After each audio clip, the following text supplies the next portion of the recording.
Alright, so I wanted to go in and talk about how I was able to max create this Galactic challenge. Bespin Scoundrel bonuses for Separatists. Um, I don't know if it was a lucky shot or what, because I really didn't think this was going to end up happening. The feats are complete the battle with a full team of Separatists, complete the battle in general, so if you do the first one, obviously you got the second one. Win after scoring 3 critical hits in a row during ally turns, and complete the battle after attempting to inflict damage over time 30 times. So, when I did the Separatist squad, that was pretty easy, I guess you could say. I just did the obvious Grievous lead. I chose Magnagard. Out of the two, like, big droids like that, Magnagard and B2, I feel like B2 probably hits harder. But the thing with Magnagard is, A, he seems to have a lot of counterattacks, which is good. And B, I mean, he taunts right away, so that's also a good thing. That way then he's taking all the hits, and everyone else is kind of safe for the meantime. I mean, the other thing about him, though, is he does kind of suck. At least mine does. He dies very quickly.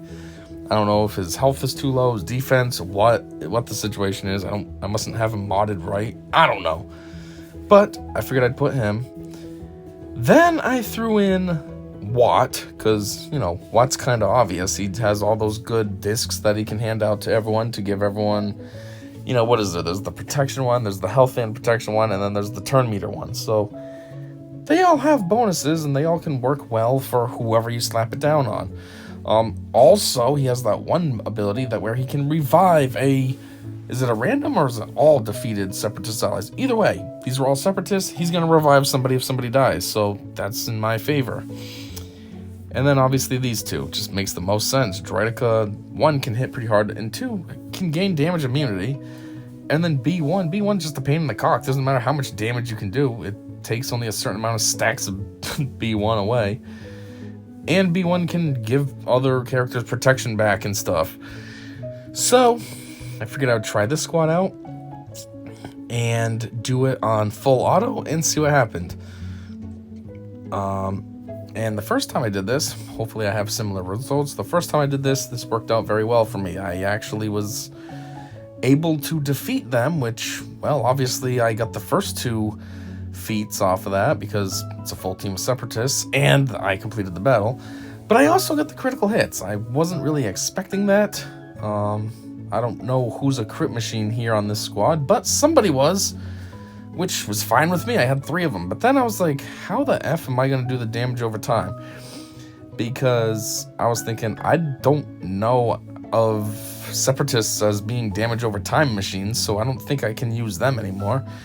And I was like, the only thing I can think of is Sith.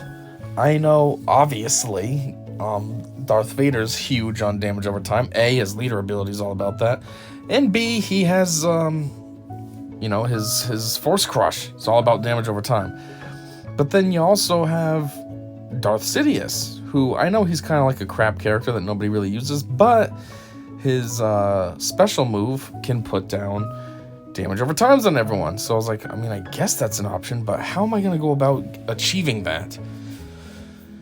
So I did run through a few different squads, and I had a lot of failures at first. Because initially I did... Come on, go to Sith.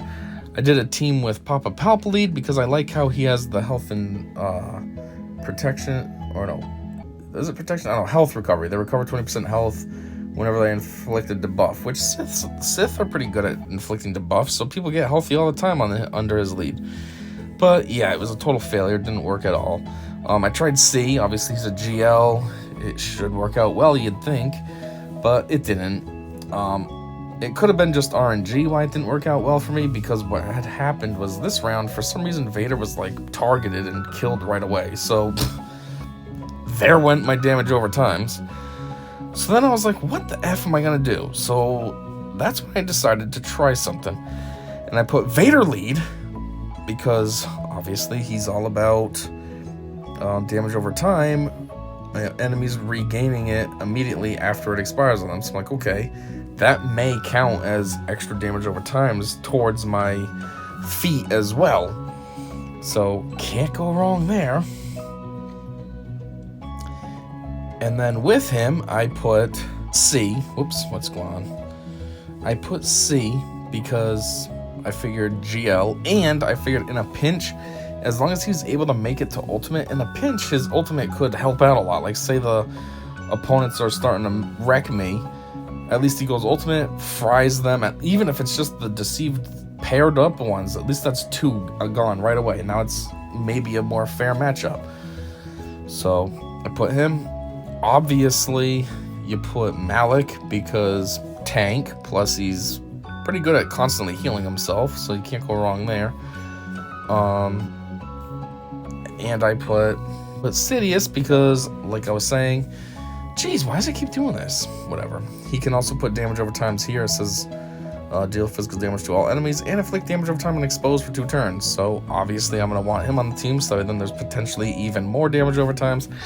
And then the last one would be Watt again, because same exact reason when he was on the Separatist team, only difference being he can't revive. If any of them die, well, they're dead.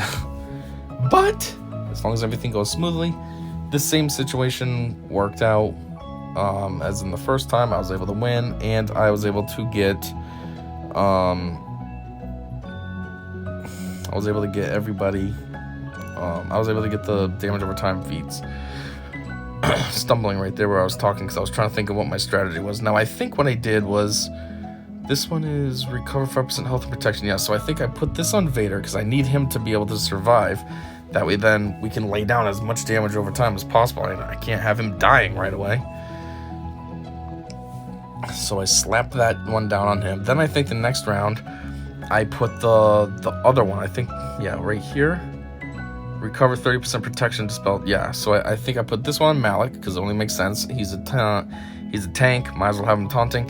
He doesn't have protection, so I don't know if we're able to take advantage of that portion of the data disk or whatever the heck you want to call this thing, but still figured it can't hurt to put it on him. And then I think from there you basically just go to town. You know, come in here, slap that down, kill him. Just make my rounds. Bing, bing, bing, bing. I don't know if the... Whoops, why did we stop on him? That was weird. I don't know if this one really matters. I mean, there's no one really to put it on besides, like, C, I guess. Just because he's a GL, why not? But that last one doesn't really matter. It's all just about turn meter. Okay, so that sucks. Vader died, so... we might win, but I don't know if I have enough damage over times this time, because I don't think Vader died last time when I did this. So yeah, that's cool. Not. Regardless, that's what I did. This could just be some crappy RNG, so just try this out, I guess. If it doesn't work the first time, eventually it will work. It worked for me, so do I want to just link anybody? I don't know. I'd rather just kill them. Okay, I don't know why you're still alive. That's annoying. Maybe we'll switch over to you. Okay, that's annoying. You're still alive. Does anybody have any debuffs? Yes, you do. Okay, now it's just kind of a play it out game. And one last ditch effort at getting more debuffs. I mean, more damage over times. Come on, big hit. Take him out. So anyways, that's kind of the gist of it. I don't think I lost Vader last time. I'm pretty sure I lost somebody, but I think I lost Malik. So I'm not entirely sure if I actually got the 30 damage over times that time. But the first time I did, and that's exactly what I did. That got me all the feats, and I got the max crate, and it was pretty cool. I was not expecting to get max crate. I really thought this was going to be a loss. And then when I ended up max crating it, I was like, oh man, I really should have tried to do a live action one. Real time, I mean, one of this, because this would have been awesome to do this in real time. Discover the strategy in real time and everything. Would have been way better than just a recap, but what are you gonna do? So anyways, thanks for checking this out with me, and hopefully if you see this in time, it helped you, and until next time, I said see ya.